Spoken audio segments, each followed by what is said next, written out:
Rewmi 24 TV. dal leen ak jàmm ci xibaar mu mel ne rek Ousmane Noël Dieng moom mii di Ousmane Noël Dieng bokk ci waa APR moom rek ma ngay xamle ne rek kii di Amadou Ba daal war na defaraat toogaayam waaye it amul yaakaar benn yoon ci Amadou Ba ndax kat Amadou Ba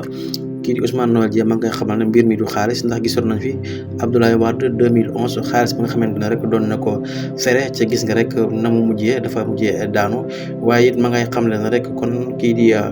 Amadou Ba mi di candidat wu APR bi kon li mu war def mooy dugg ci àll bi wax ak nit ñi loolee la war a def waaye li muy def ni nekk ci réseaux sociaux yi ak di jënd nit yi di leen fay ay xaalis loolee mënu koo gagné combat bi mu jëm kon bokk moom mi di Ousmane Noël daal ma ngay sànni rek ay missile ki nga xamante ne mooy Amadou Ba mel ni amul yaakaar ci moom benn yoon ndax ma ngay sant rek mu dugg ci àll bi wax ak askan bi waaye nag ñun li ñu ci jaaxal mooy askan bi dañoo yeewu ndax kat fa nga daan dem bu njëkk rek bi yoon boo fa demee lañ lay def mooy sonkorisé Sonko na mun naa la libéré Sonko mu mel ne rek loolee waral sax candidat yu bari rek ñemeetu ñoo génn ndax kat Ousmane Sonko mi ngi ci prison bi waaye liñ ci jaaxal mooy rek bépp candidat boo xamante ne daal daan nga def naka Macky Sall di defee yoon 2011 di dugg ci village yi rek di rek seet ay ñooñam loolee sax waral rek mu daal di falu waaye nag bi yoon gis nañ ne rek